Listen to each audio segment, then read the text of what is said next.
You are listening to Let's Go, the weekly anime podcast about weekly anime from Dynamite in the Brain and Secret of the Sailor Madness. So come along and hang with the Let's Go gang. It's Dwayne. Hello. It's Niall. Ari again. And it's me, Brian. And on this episode, I'm trying something different with the video and the audio to hope we don't go too out of sync. Which was refreshing all our settings that we've been using for 3 years. But also, we're going to talk about the anime that aired, what little there was that aired, July 1st to July 7th, 2023, starting with... Plenty aired, but just we didn't watch much, so, you know. Yes, because it was mainly light novel stuff, and it was mainly isekai light novel stuff. And even, it's... there's a lot of it out there. Stay safe. Hell's Paradise, episode 13, Dreams on Reality. The last part of this season of Hell's Paradise. I believe they've already announced season 2. Oh yeah. Yeah. I don't think they had the confirmation at the end of the credits or anything, but yeah, they're locked in. They're good. Well, the announcement came out, I could off 10 minutes after it was finished airing on TV. Well, there you go. Yeah. These guys you're going to come into the island. You're going to see them definitely. It's like, okay, cool. All right. That's what happened this year, yeah. It's like, all this beat grinder happening going on. I'm just going to send in some more fresh meat into it. Yes. Bulk of the episode is Mudan getting his head kicked in, or specifically his stamen kicked in, I think. They eventually realize this. They're trying to come up with a plan to kill the guy, and obviously our blind samurai is just like, wait a minute. I can do this! Holy shit! This is totally within my wheelhouse. This is great. Everything's not afraid anymore. Oh, it's also we killed so many monsters on the way here, so he's got a real feel for it. But most of these other people say, I gotta do this now because I gotta be the one. I'm like, I can't, the elder, fighter here, so I gotta take this bird onto myself. Also, I'm super pissed off. You killed my fucking protege. I'm super pissed at that, and I'm gonna just use that. Just flow it all into you right here. And he's doing the yin yang thing by it's not so much hatred at the guy and the monsters, it's hatred at himself for not being able to save his student. And I'm just like, okay, so it's like it's outward anger but turning it back inward, so you're getting that balance again. Yeah. Yeah, yes. But it's well, I'm just gonna go down swinging if I have to, because I just left him to fucking to leave him to go down swinging. So I'm and if it comes to that, I'm gonna go and go. But he's being reckless. He's being dangerous about it.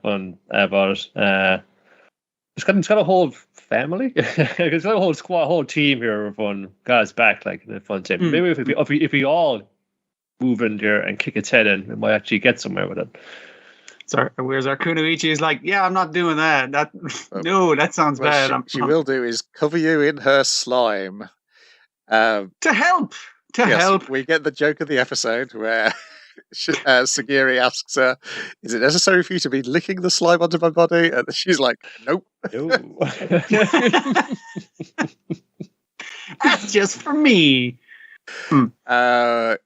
Yes, there's you get the suggestion of the time which has passed between Nuragai and Shion from where we last saw them getting here as well. Because they've obviously Shion has explains how he's worked out how to fight these creatures and how their waves work. And also Nuragai is just constantly going on about, that's my master. Pretty cool. Yes. Also, she's figured out her power of if she can give you a hug, she can recharge you. Yes. It doesn't have to be a hug, but that's how it works best. You used to the granddad all the time. And I thought that's granddad. I always going to feel that way, but it works on anybody. So that's how you do it, man. You just got to hug it out. You feel better. Work on Yuzuria. They seem to make a point that it didn't do anything to her, but it did. I think you have to be accepting of the hug for it to work. That kind of we're getting now into the suggestion they got hinting at, these monsters and the various characters, they've all got fucking Pokemon types, because certain kinds of of Tao work better or worse than other kinds of Tao. So you got fucking fire types and steel types and shit hacking around here. We'll look forward to all this fucking diagram next few years. Hey. So Nuragai and Sagiri, they go in to help Shion because they realise you've got to cut because Sagiri knows that you've got to go for, what do they call the meridian? Tandem. Oh, Yes. sorry. So like Tandem / meridian / navel. It comes. Yeah, that a lot part of of countries the got a body. name for it. Surprisingly. And the difficulty is obviously this form has the two stamen have two navels because there's two bodies intertwining. But fortunately, there's a guy on the sidelines who is out of the fight, but certainly has research plans, so can tell us exactly where that is on a flower. So yeah, dying flashback, and I'll explain exactly the spot you need to hit. It's not actually the spot you're going to hit. Moondang goes down admiring Shion because he could never achieve the balance of life and death, the perfect yin and yang that Shion has achieved. These immortal beings would never be able to get. And he turns into like, Leonis. Yeah. And this area has got ever serious mode. It's just like, fun center. Like he's like your little pal. He would a thing for you. It's gonna fun be so cold to him right now. Fun saying that's just how it is, man. I know I'm the kind of comic relief character, but I've seen a lot of people die, and I've seen a lot of them go out this way. It's just like trying to very sort of straight facedly sort of like comfort everyone and saying, hey, it's gonna be all right. It's fun. Just treat right. It's gonna sleep, man. It's gonna sleep. It'll be okay. Shh. Yeah, and there's the thing of the practicality, the cruel practicality of it's like, listen, I got 2 more juices of healing left. I'm going to use it on that guy because he's still good for a fight rather than him, and I'm keeping 1 for myself because like I'm not that fucking selfless. Come on. But she's also like comforting him as he dies, and even her callous kind of cruelty in that regard is kind of like, wow, I couldn't make that fucking tough choice. I'm glad I'm dying in your arms. You're really cool. And then let's go to this building and do some cosplay. Well, all our clothes are ruined from that cool fight we had. With blood and slime. Well, I will explain to you the terrible things that the other 2 groups have done to themselves. Because he explains that he doesn't fully understand it. It's the waves or Tao, as you call it. You've got to be careful because it might. If you misuse it, your body might start mutating or strange things happening to it, or your memory might start going. And as we're going, we're seeing your bandit lad with all these weird growths on his body, and like tattoo growths or something. Yeah. Yes. And then we got Gabamaru waking up, surrounded by people who are now strangers to him. I did love your man's comment. It's like, why the fuck are you jumping back? What are you, a fucking cat? Yes. It's like, where am I? How did I get here? It's like, I carried your ass here, all right? Yeah. What I liked about that bit was rather than be for soap opera, who are you? Get away from me! It's just like, okay. Assess the situation. I don't know anything about this, so just play it cool. And he even does like the vision thing is like, and even if things go wrong and he just imagines them all fucking dead and decapitated, he's like, I just do that. That'll work out for me. Yeah. That ties into the troubling discussion then of like, there's no fucking elixir. So I got one saying, no, there's totally it's a fucking Gary Murray told me that because he said, like, the ninja master of his village, he could come back from the dead all the time. Well, saying, is that true, says Yusuriha? Because we're ninjas, we talk a lot of bullshit. If you wanted to impress on your young ninja students that you were immortal, you'd do a big illusion show. We're ninjas, we do like illusions and shit. So he probably made a show of, look at me, small children, I'm immortal. And the children were like, wow, I guess he fucking is immortal. And that's imprinted on him. Speaking of which, does he have a wife? Was that an implant as well? He goes on about her a lot. I guess he's very attached to her. But what's her name? Where he comes from. Is he on the up and up? And particularly now that from his aura, like the top of his head is gone. There's like he's missing some like important faculties here for processing all of this. Yes, because he's wondering himself because he can't remember the face of his wife. But we the reader / viewer and May are like, oh yeah, it's what Shion was describing. He's kind of fucked his brain up through using Tao in an untrained manner, because we get May looking at him, looking horrified because there's bits of his Tao missing from his head now. Which you presumably need those, so yeah. Yeah, but Sagiri is hopeful, and again say, you would love a Captain Marathon. Say, no, it's more like, I just want like a good outcome for him, because he's got this rep as being this merciless killer, you know, he's fun, this and that, but he talks about this person, his wife, and I say, like, no, there's this other side to him, you know, that's even he isn't aware of as much as he should be, you know, and that's real. So whether she is real or not, that part of him is real, and I want to like have some hope and belief in that. Like, yeah, it's a thing of understanding that he's a murderer, but he's not evil. Those aren't the same fucking thing. Yeah. Yeah, it's like an understanding thing, you know, because like whether they're your friend or your foe, it's understanding of like why you're at odds or otherwise with each other. Again, so this will come down the line for thing. We're facing down these inhuman beings who have lived for centuries and have seemingly like gone past any empathy or deserving of any empathy. But there was some reason they were brought into being, some purpose that they had, they've been trying to find for, and you got to feel kind of sorry for them, you know, like I Dracula or a vampire lives for like centuries, you know, and they get bored of this whole thing, you know, and they just want to die, but they can't. So you get the kind of sympathy for them and all that kind of thing. You got a similar vibe on here. Yep, it was a pretty good story. There's lots of good animation in this episode. I just hop on though to the comic now, as it's sitting there waiting for me in Shonen Jump app. So. Yep. And they're sending more guys up on saying, well, it's been 3 days now, fun. It's been a happening. It's been 3 days till that happened, fun. But then back one up and saying, it's been 3 days from the price.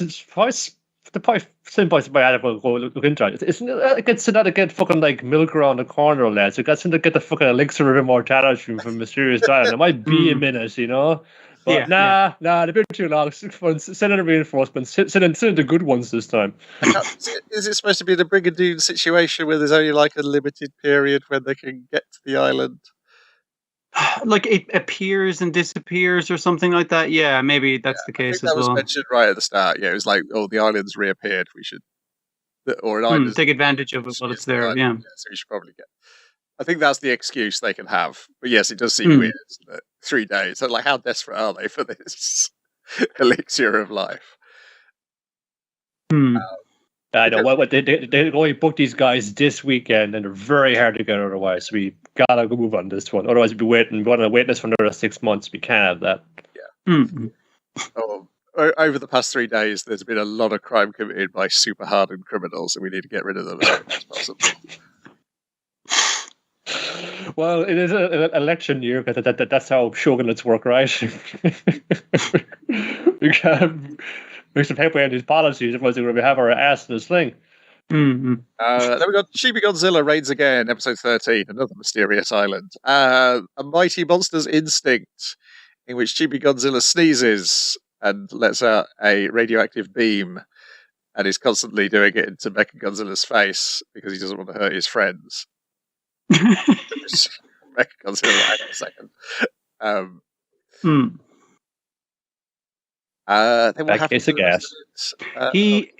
Godzilla thinks it's he just has a cold, but everyone else is saying is like, no, dude, like that last sneeze was a Godzilla roar, so we think what's happening in Anguirus is you're going through monster puberty. I think I can't remember what the hell they call it.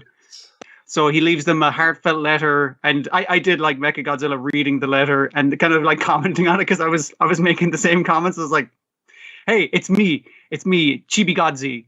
That brackets Chibi Godzilla, and it's like, yeah, you didn't need to clarify that kind of shit. It's like I got to go off on a journey now to become a real monster so I can stand tall with my father. Goodbye forever. And Mecha Godzilla's like, no, if only he'd stuck around. Like, oh, I'm gonna miss that guy, and he's right there because he's come back and he's like, yeah, I went to the doctor before I was leaving. Yeah, it turns out it is a cold. But I appreciate that you'll always be there for me to shoot atomic breath at you, Mecha Godzilla. And also, the doctor told him, the destructive urges were all in my head. I always just want to destroy stuff. That's not new. I'm just inclined that way. Yeah, which we know because we saw them playing with Chibi Mecha Godzilla's toys. Destroying his tiny cityscape. Yeah, and that is it for this season. And then we get another climate warning from. The dinosaur. What was this one like? Don't increase the global temperature by 1.5 degrees or something like that. Like it was just like I don't know how the hell I'm going to do that specifically myself. I mean, Yes. It will be tricky for us to do, not being world Hmm. governments. I mean, I've just double checked. Niall, you're not a world government, are you? Not at the moment, no. Cool. Dwayne, Oh Jesus, no, I'm in charge of nothing. No. good. Then we got Undead Murder Farce, episode 1, Body Slayer. A excellently directed and edited episode, which it needs to be, because 13 minutes of this is a conversation between two people. I did enjoy the direction in the conversation. Yes. There's a third person there who's being silent, but yeah.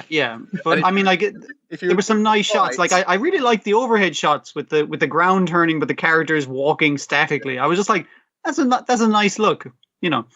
Yes, but I was also, by the end, I was like, I hope something resembling a normal plot of a television program happens next week.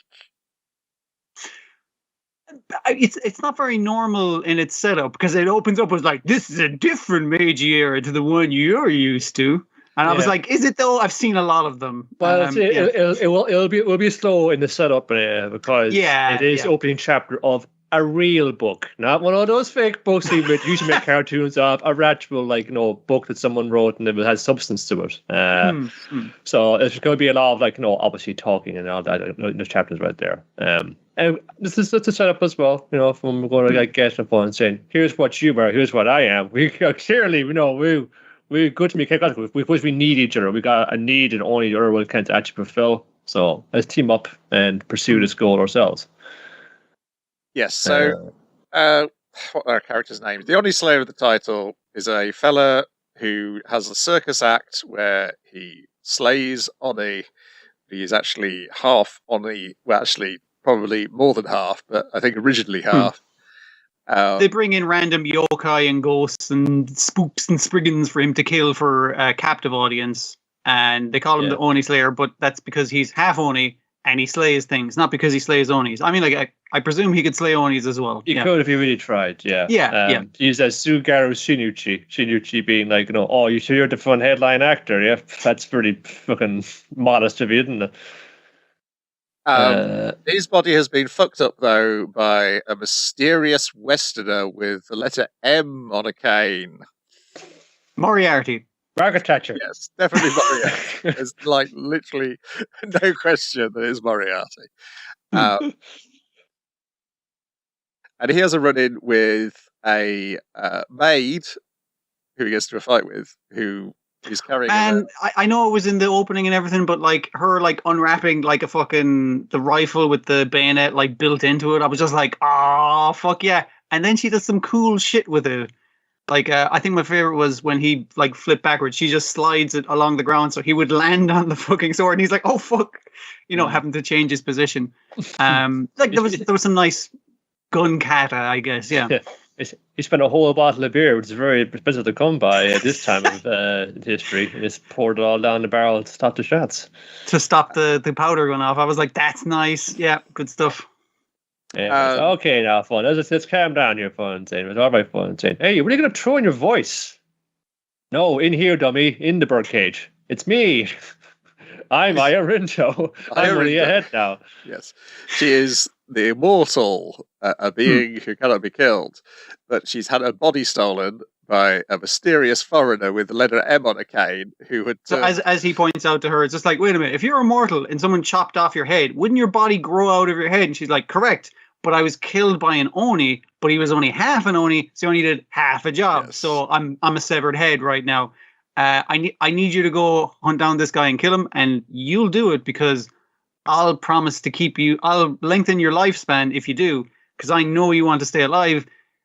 Because you didn't just get killed by my maid, you fought back. So, that's a good indicator that you want to stay alive. There's the suggestion that he is the being who, the mysterious foreigner whose name is... Or at the very least, he was made in exactly the same way as this other half on it. Yeah.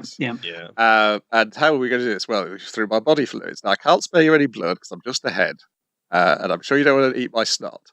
So, I don't sweat much because I'm a head. Heads don't get too warm. Come here and give me a kiss. I thought he was going to eat her hair because they kept showing the hair. That's what I thought as My well. God. Yes. No. It wasn't just me. Okay. Decades from now, it'll be a comic on My Hero Academia. It's going to be a superhero thing. If there's one weird bit at the start, everyone forgets where you found. Yeah, he ate his hair and became Superman. How does that work? I don't know. It's comics. Anyways, clap one on me, big boy. Okay, here you go. Yeah, because if you eat One some more. immortal flesh, it'll allow your humanity to be more less mortal. Therefore, it'll be able to fight off the Oni that's eventually going to consume your body every time you use your powers. Yeah. Yes. Yeah. And the reason he had been using his powers in the first place is like, well, eventually I'm going to turn into a monster and kill everyone around me, and the army is going to kill me or something. So I'm going to kill the most biggest scumbags who come to this fucking circus to watch me kill a bunch of guys. But change of plan. Let's go to Europe and get that motherfucker. That sounds like a much better plan than what I had going. Yes, he like to do something that because he wouldn't be going up and doing that at all.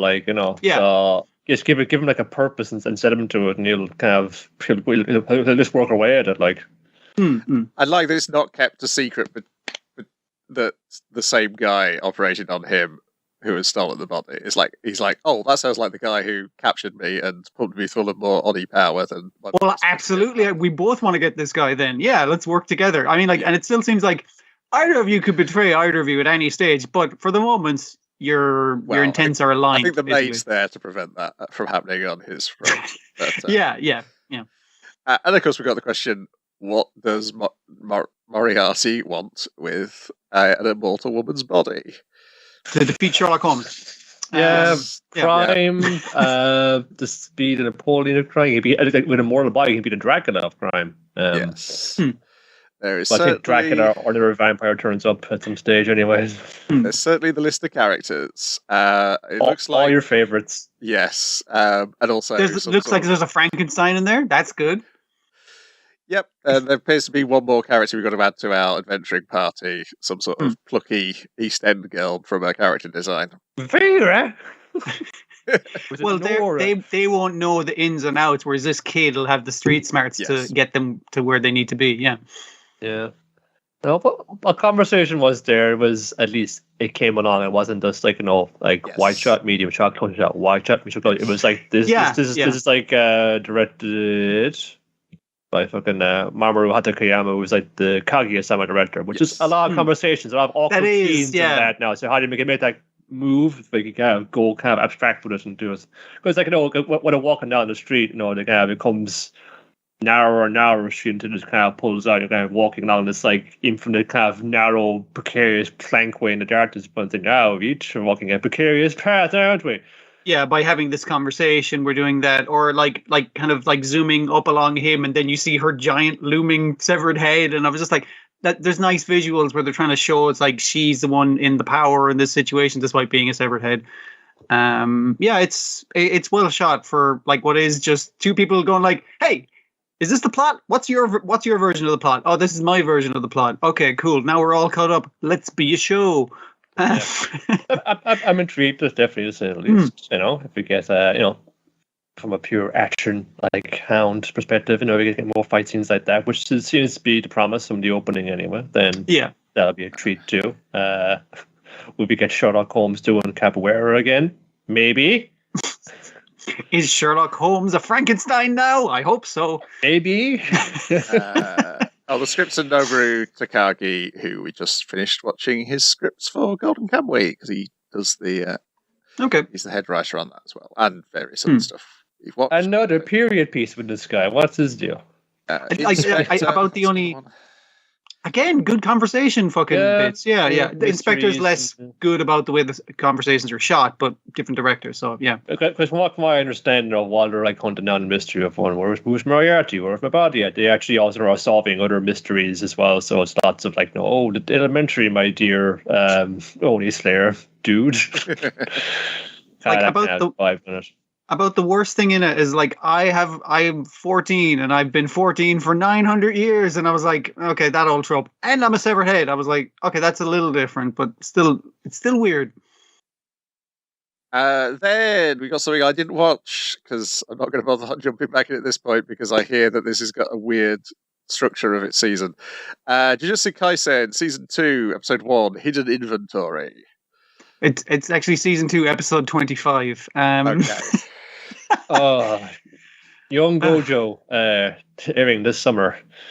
I like the fact that they have the intro that plays after the episode, and it's we open with not any of the main characters, but like characters back when they were younger and that kind of shit. But also we have an intro about like, hey, it's the Gojo show, and all of his friends and schoolmates, like that guy who totally isn't going to be a villain in a fucking minute, that kind of thing. Yeah. Yeah. I just like kind of flashback arc, let's say, and it's like a big mission that young Gojo, and Geto, his former best bud, but seemingly a villain in modern day, sent off. It's some folder all about. Well, they got this dude Tengen. He kind of like maintains the entire spiritual barrier around the entire country, but however, he needs to be transplanted into a new vessel. And that'll like reset that counter back to 0 again, because if he just keeps evolving, he'll evolve into something beyond human, and he didn't want to do that because all of our shit is based on situation on our hands right then, and no one wants. We've all seen the film. We don't want that to happen to us. We can't chance it. All of our Jujutsu stuff is based on his. All our barriers are based on his stuff, so we need him to stay human enough. The bad thing is there's one cult based around him that wants him to evolve, and there's another group of guys who also want him to evolve. We don't have to worry about the first group because they're all humans and stuff. Who cares? They have money. The second group, they do have Jujutsu sorcerers, so they're the ones we're going to have to watch for. So you got to make sure this girl doesn't get killed before we can get her to your man to, I'm going to say eat her, because that's essentially what he's doing. He's going to be overwriting her body to reset his clock. Yeah. These are the good guys. Yeah. They have as well. What's it now? They have as well expanded bit up front, which has Mei, who is a senior sorcerer, then Uchihime, who's she's the principal of the other school now. But we kind of see her in this is all the kind of school days, and they gotta go to this place where there's a lot of disappearances, and something that's probably a curse hanging around in here. We got to sort it out. Like people go to this haunted house as a test of courage, and then they disappear, and then people go, "Hey, where's my kid or whatever? Who went to the haunted house? I'll go check out the haunted house," and then they disappear, and it's just going to get worse. So we need to sort out this haunted house. Whereas one's just "Oh, I'm going to get paid. I'm going to charge him triple for this." And the other one is scared shitless the entire time, basically. Yeah. As another sort of Infinity Hallway things, it seems to be very popular lately. We got Chainsaw Man, then Chainsaw Man did it again, and now we're going back to it again. And even though this happened earlier in the comic, they have a nice visual with this, not only with the animation of the it breaking down by you breaking the physics of the infinite hallway, but also just I like the kind of the spooky house kind of thing that has just this many rooms that you can just go back and forth through. Yeah. As well as kind of that show as well, that Gojo, even back when he was in school, was still ridiculously omnipotent sorcerer he was even as an adult. Just a touch more reckless. Yeah. As much of a jerk as he's always been. Yeah. Yeah. Unless of course you're going to follow one of these cults then you're all the double center operatives that kind of to track them down and kind of to call them one by one and fend them off. And they're sitting in the worst guy possible, because they're sitting in Fushiguro's dad, Toji Fushiguro. He's Phil, well, you are Toji's dad enough, and saying, "Oh no, please. I took my wife's name when we married. I'm Toji Fushiguro now." and you know that he's he's a bad guy because he's being voiced by Takahiro Kiyasu. So he's a bad dude. We know he's a bad dude because he's not been spoken of by his son Megami in glowing terms exactly. He's a sorcerer killer, infamous hitman, and up to no good. I'm sure he's here to kill a certain girl of some kind. They're having fun with the look of it. I think they're remembering as well the fun saying, "Oh yeah, there are kind of weird comedy bits as well," and they kind of are pushing those more out as well. And they might be in deadly situations, but they make dumb jokes because they're just people. Yeah. Yeah, because I did look for little even. I kind of wish we would remember that a bit more in the comic where it currently is, because it's in a very climactic bit right now. Yeah. But then, just we can stop this panel is just go like, you can just put weird little jokes in here. They can become do weird little poses and that. So they kind of like remember that a little more. That they can work it in a bit better. I like it as well. It kind of went by past me and I watched it again, but I did look through it again. And went, all little period details. You got like flip phones, you got Windows. I was looking at the phones, the flip phones, the slide phones. I was like, I missed those. Yeah, Windows XP. When they're explaining to Gojo, who is not paying attention, when the guy who makes the puppet jujutsu stuff is explaining the mission to them, and so he's like, so it's like we need to evolve him to Metal Greymon, but not Skull Greymon, and we need to take him back to Agumon, and man's just like, I mean, if that works for you, yeah, sure, that's what we got to do. Yeah, it's just we've kind of progressed to the stage in like in popular media now. When like we're flashing back to the events of like 10, 15 years ago, it's no longer the 80s or something like that. It's now the mid 2000s when like the events of yesteryear were happening. It's like yeah. Guess we lived long enough to see that. So live long enough to get old, yeah. Yeah, I think I'll watch it a bit afterwards because I did like this arc. I did like Toji Zen and Toji Fushiguro is a real bastard, and like he just uses the sorcerer rules like against them, like to like get a drop on them and all the time. It's just a fucking wanker. No, you really shouldn't do it because it's a real underhanded thing to do. But there's no rule saying you can't do that, and we were told very on this comic that sorcerers are essentially con artists, so anything goes, really. So you're just, playing the game as meant to be played. I just forget what happens immediately after that because it feels like it just goes from this to Chibi incident, and then what was in between? Yeah. I can't quite pick it up back up again. What is in between is a recap of the movie and the recap of season 1, and then a week off. Okay. I know fun. The poor bastards are fun overworked into the ground to get thrown every prestige fucking name meditation that gets thrown, that's handed to them, whether they should take it on or not.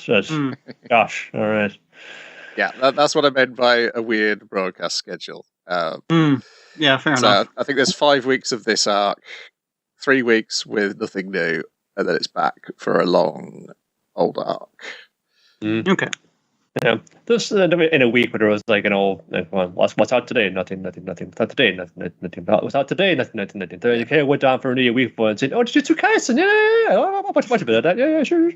Yeah, and my other problem, which is just because I knew this is stretching off into the distance, and I was like, if I start it now, that means that's going to take up space for a show I really want to watch next season.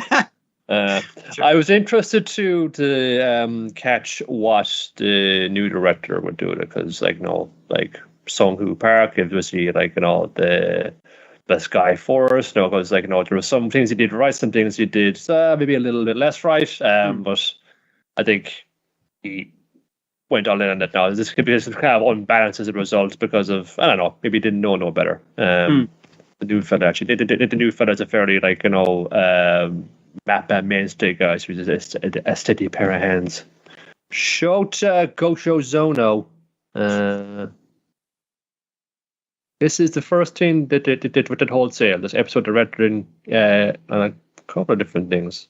Okay. Well, this at least it worked in the previous series, so he knows what he's talking about. Yeah, I mean, the direction in this one's quite good. Like the opening haunted house is a nice mix of spooky and visually interesting, and then the kind of later stuff is okay, let's figure out interesting angles to take it, because of course they're not trying to kidnap this girl from the ground floor. They're exploding apartment buildings and falling out of the sky and that kind of shit. It's got some good physical kind of setups. Yeah, and you see more as well. We got with Gojo's his curse technique of infinite expansion and contraction. You just kind of see him as fun blasting things off was very kind of effortlessly in the previous series. Now we kind of see him actually kind of work to make us actually go off against an equally matched opponent. So yeah, I think there could be some fun shit they could do with that in motion. Again, let's stick around for this little arc. I'm interested in this section at least. Yeah. Then we've got what will probably be my anime of the year, Ikimono-san, episode 1. Episode Turtle. All right. Yes, Turtle is the episode. So this is a spin-off, I guess, sort of. It's tied. These characters first appeared in the video game My Exercise, which, if you're actually, by the time I load this to YouTube, it will no longer be on sale, and you have to pay the full price of £2.50, as opposed to the current sale price of £1.64. Damn it! They well do after this, and it's animated by Atsushi Wada. You could watch it on one of the Toei YouTube channels. What's it called? It's got a funky name. Oh yeah. God. It's not the same one that Chibi Godzilla is on, is it? No, because that's Toho's. Yeah, that's Toho. Sorry, I'm mixing things up now. Yeah, I was paying attention to what channel it was on. I forgot the fucking thing. Ikimono-san is Toei Animations Beyond. That's it. Yes. Tab channel. That's right. The boy. That's been subscribed to. If this is the sort of thing Toei are going to put on this channel. But you guys support the scene, I might not make it. Yeah. So we open on a little turtle and a snail going past each other, and they swap shells, and then they take on the speed of the creature which is normally in the shell. I did appreciate that the snail is indicating to the turtle do swapsies with its antenna, which I wasn't clear on what it was doing until the little kid started doing the same thing later. Yeah.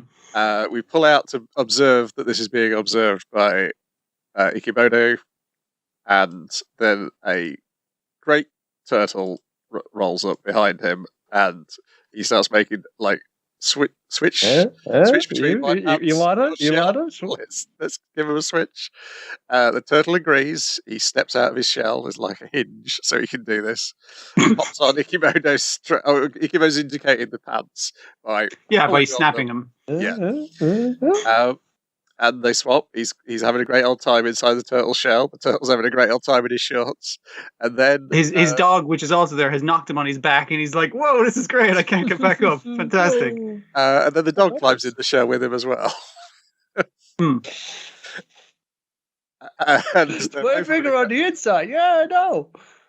So it's like two kids wearing the same jumper kind of situation, but like more freakish because they keep like smooshing their faces in and out of it in like a really very over animated but very funny way. It's like putting a toothpaste back in the tube. And then it slowly fades to the reality, which is that Ikimono is crawling on his stomach like a turtle, and the dog is curled up in a ball like a turtle shell on his back. Then cut to the turtle's face. The fuck are they doing, basically, is what this Galapagos turtle is looking at them, yeah. Yeah, and then we get the end credits where the dog is following a trail of shorts that are being left by Ikimono as he pulls one off after another, because apparently he has infinite pairs of shorts. That's it. It's great. It's my favourite thing I've watched all year. It's like I'd say, like, you know, this is it's on a docket for a while. But it'll be short. We could probably fit that in. Like, it's like a kind of light little affair. But it was so much more demented than I was expecting. Yeah. Like it's kind of like grossly bizarre in a way that you can't help but laughter is like the only reaction to it, or disgust possibly, but like laughter for me. I was thinking probably I'm taking up on like on a video game, a certain video game. That's like the Katamari Damacy series. Was that same kind of childlike, dreamlike logic of like, you know, how things kind of operate. It was just like, or there more so than that was the kind of Watam, where it's like, you know, or just just shit him back out again, and then like, you know, that was Nobi Boy. God, see, it's a whole universe of that, you know, of that absurdity. I thought you could eat things and poop them in Watam. You can hold hands in Watam. What's the main thing in that? Holding hands and stacking people up. And stacking! That was the other thing. Yeah. So I believe the game like takes very little time to complete. I think it's like a cycle of multiple. It's basically just you press the space bar and you see animations happen. So I'm happy to have one. Perfect game! It's one of these visual novels, huh? And then there was another shot which you have to don a pirate hat and set sail across the high seas of the internet to watch episode 1 of Hyakushou Kizoku.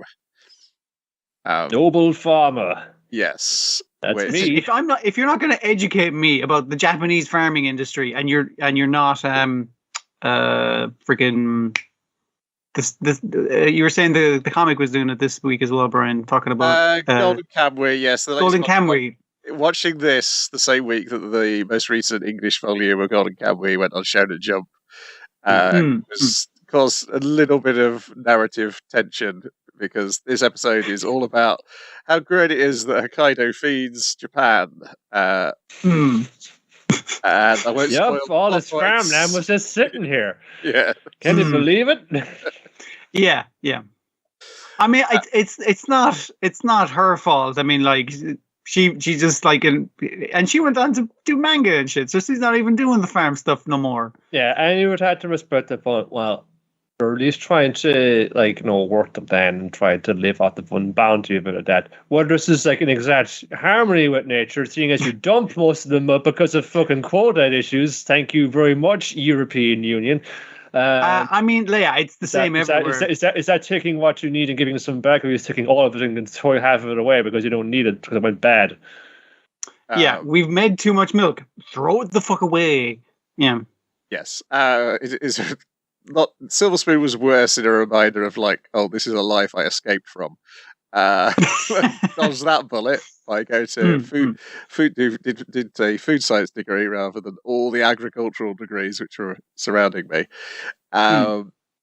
Yes, this one, it doesn't feel like as like nightmarish flashbacks to sixth form days looking for courses. Also, partly because it opens with Shigeru Chiba shouting at you about milk.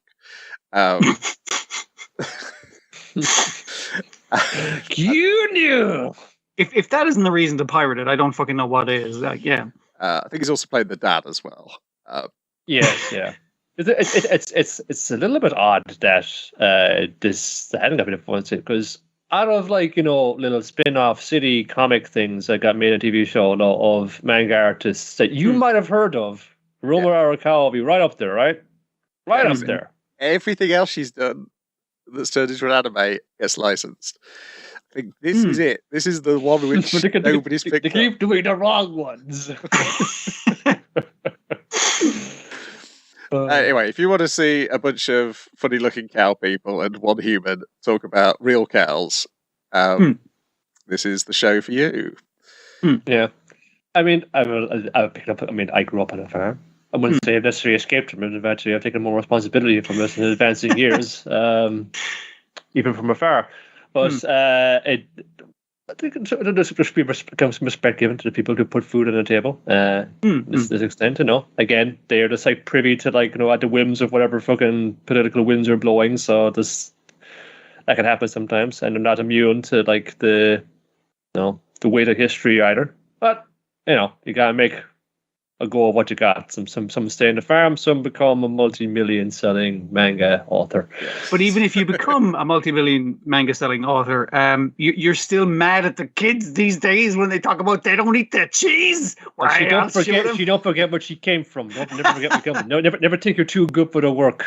Yeah, thankfully there's also, for me, there's the gap that I was mainly involved with companies in horticultural areas, so yeah, there is the nice gap of, like, oh yeah, livestock never had to deal with that, so I don't feel an inner hatred towards her parents and her for being farmers and a farmer's daughter like I do for potato farmers and their sons. Hey, they grow potatoes as well on the farm and make milk. All right, so yeah, they haven't gotten into the crop stuff yet. I'm guessing that's later episodes. Yeah. Oh boy, yeah. Nobody's made me madder than, but not so much farmers. It's more their sons. I can't picture being mad about potatoes, but I'm guessing once you involve people, I could see it. Yeah, it's when those sons get employed as the buyers for potatoes or any. So it's like the farm will then Hmm. they'll produce enough sons that they can send some of these sons to the food companies, who will then become the buyers for those food companies, who will then give favourable rates to their parents. Yeah, so you're talking about God, what do you call that when it's nepotism? Yes, Yeah. that's exactly the word I was looking for. It sounds more like bringing down the operation from the inside because one guy like send in or insert our agents into all the companies. We can We bring the need to prices produce down. enough sons to take over the industry. The spy family is way out of gear. Is when I encountered one when I was even a son, because it was even worse. So he was the QA manager, and he was also owning one of the farms that the strawberries coming into the production line that he was doing the QA on. So all those strawberries get a pass, basically. Yeah, of course, yes. Yeah. I was like, they're blue. Yep, blue strawberries. And then when I went to the exotic fruits department of the company I used to work for and mentioned it to them, it's like, there's a lot of nepotism. It's, thank goodness, somebody else I can talk to this about. Yeah, we know. This guy gets it. Yeah, wasn't so much of that in the exotic fruits section, but yeah, there you go. But yeah, so far that's not triggered any of those memories, unlike Silver Spoon, which did. Good time. And that's it for this week. Unless we watched anything else, which I did, but I don't fancy talking about it. Okay. Well, yeah, some things I've seen, but are for next week. Other things are. That's kind of it, really. I haven't watched anything that I don't intend, at least at this point, to follow up on. And then things are coming back because Bungo Stray Dogs is back on. Not that on the list. Zom 100. Bucket lists on the list. The vibe I was getting is that Zom 100 was the best looking first episode of any of the first episodes. That's what I've heard as well. I mean, like episode 1, Turtle, that was a pretty good looking episode. It was definitely, it was doing everything for its vision. And it achieved that vision. Also, we can watch 6 episodes of Me and Roboco next week because it's now Hooray! True. Finally, someone heard my complaints. Yay! Probably because maybe they've got the license for the movie, and that's tied in. I do hope the movie is just like a Doraemon movie, like always played straight, as if it's a Doraemon movie plot. They find a dinosaur. Yes, they go to space. They comment over the fact that this is really like a Doraemon movie, isn't it? It's like, yeah, it fucking is. You know, it becomes Hunter halfway through for some reason for about 25 minutes and then changes back again. The things on my radar, which I think I'll watch for next week, are Zom 100, Dark Gathering, Helk I've already watched, and Bungo Stray Dogs. Season 5. That seems sensible. Yeah. This has been, wow. It's been so much of nothing. I'll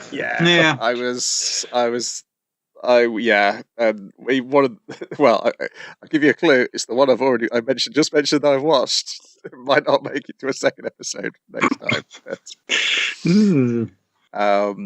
Righty ho. We're back next week with more of the same. Goodbye. Bye. Adios.